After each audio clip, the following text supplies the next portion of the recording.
Therefore, at the beginning, everyone should strictly follow the regulative principles of devotional service, according to the injunctions of the scriptures and the spiritual master. Only after the stage of liberation from material contamination can one actually aspire to follow in the footsteps of the devotees of Vrindavan. See, I told you. I told you. Didn't I tell you? Yeah. It is said by Sri Rupa Goswami, when one is actually liberated from material contamination, he can always remember an eternal devotee in Vrindavan in order to love Krishna in the same capacity. And developing such an aptitude, one will always live in Vrindavan, even within his mind. Lord Chaitanya is famous for saying, Mana Mora Vrindavan. My mind is Vrindavan. The purport is that if it is possible, one should go and physically be present at Brajabhumi, Vrindavan, and be engaged always in the service of the Lord, following the devotees in Brajadham, the spiritual realm of Braja. If it is not possible, however, to be physically present at Vrindavan, one can meditate anywhere upon living in that situation. Wherever he may be, one must always think about life in Brajadham and about following in the footsteps of a particular devotee in the service of the Lord. So how the devotees do this is that they chant constantly while contemplating the shlokas from the Rasa Shastras that describe the devotional service in Vrindavan. There are many, many beautiful, beautiful works written by the Goswamis. Ujjvala Nilamani, for example, or Vidagdha Madhava, that describe the pastimes of Krishna with his intimate devotees in Vrindavan, or the 10th canto of Śrīmad-Bhāgavatam, for that matter. So the aspiring devotee will meditate upon the particular shlokas that describe the kind of relationship that he wants to cultivate or develop. You see? And this gives him inspiration. And then while chanting and deeply hearing the holy name, all these things become manifest in one's mind. This is the most amazing, most confidential stage of devotional service. Can't be imitated. A devotee who is actually advanced in Krishna consciousness, who is constantly engaged in devotional service, should not manifest himself, even though he has attained perfection. The idea is that he should always continue to act as a neophyte devotee as long as his material body is there. Activities in devotional service under regulative principles must be followed even by the pure devotees. But when he realizes his actual position in relationship with the Lord, he can, along with discharging regulative service, think within himself of the Lord under the guidance of a particular associate of the Lord and develop his transcendental sentiments in following that associate.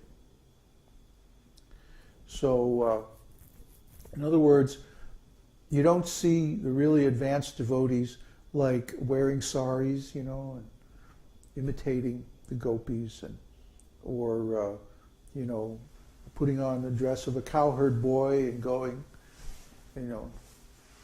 imitating Krishna's pastimes with the cowherd boys. Or, you don't see them trying to manifest this in their external activities.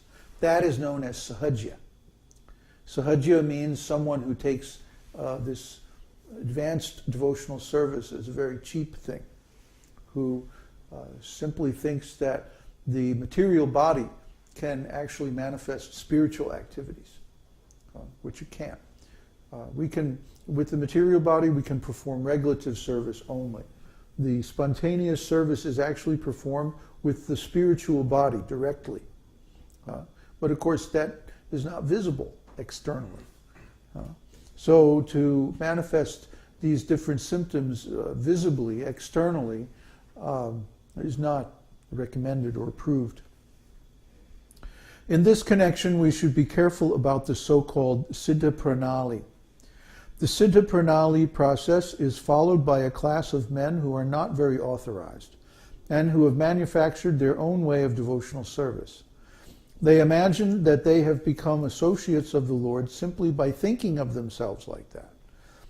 This external behavior is not at all according to the regulative principles. The so-called Siddha Pranali process is followed by the Prakrita Sahajya, a pseudo-sect of so-called Vaishnavas. In the opinion of Rupa Goswami, such activities are simply disturbances to the standard way of devotional service. Now, some people argue that Bhakti Vinod Thakur received Siddha Pranali from his instructing guru, his Shiksha guru, Bipin Bihari Goswami. And this is true, this is a fact. And it's also a fact that Bhakti Vinod gave Siddha Pranali to one of his sons, but he did not give it to his other son, Bhakti Siddhanta Saraswati Thakur. He gave it to his other son, but he didn't give it to Bhakti Siddhanta. And the reason for this is that this group of Prakrita Sahajya devotees had become very prominent, almost like a fad or a trend in society. But they were so degraded, they were so incredibly degraded that the practice of Siddha Pranali itself became identified with this type of devotee. You see? So Bhakti Siddhanta, just like Prabhupada, made so many determinations about how to spread devotional service in the Western countries. For example, he gave initiation and even second initiation to women, and he gave initiation to people like us, from Western families and so on. Well, this was simply unheard of previously. So similarly, Bhakti Vinod Thakur, in his discussions with his son, Bhakti Siddhanta, and Gorkashore Das Babaji, who was his disciple, his Siksha disciple, and also Bhakti Siddhanta's Diksha guru, they decided that it was no longer appropriate for our line to use the Siddha Pranali process. A similar thing is that we don't call ourselves Hare Krishnas. We call ourselves the esoteric teaching. In the future, people are going to wonder about this. Well, why did they stop calling themselves the Vaishnavas or the Hare Krishnas? And why did they start calling it the esoteric teaching? Well, because there are some other groups who have spread this Hare Krishna slogan, but deviated from the actual philosophy of the Vedas and acquired a very bad reputation in the eyes of the public. And because of this, we don't want to be identified with them. We want to create a separate identity. So we don't use the phrase Hare Krishna. Like if somebody asks us, hey, are you Hare Krishnas? We say no. No, because we don't want to be identified with these other groups that use very cultish kind of political means of keeping followers and stuff like this. And actually they don't keep them very well. Their followers get burnt out very quickly and leave. So there are many disgruntled ex-Hare Krishnas, and you can go on the internet and you can read all about their different complaints. But the things they're complaining about are exactly the same things I was complaining about when I was in that movement. And these are not coming from Srila Prabhupada. These are deviations from Srila Prabhupada's instructions and practices and mood. So in a similar way, we don't follow the Siddha Pranali for a number of reasons. Not only is it a common practice among the Sahajiyas, but also it's simply better for the devotee who is on the spontaneous platform to come to the determination of his eternal relationship independently by himself. Let Krishna reveal it. Krishna is more than competent to reveal from within our hearts any of the philosophical or transcendental knowledge about devotional service.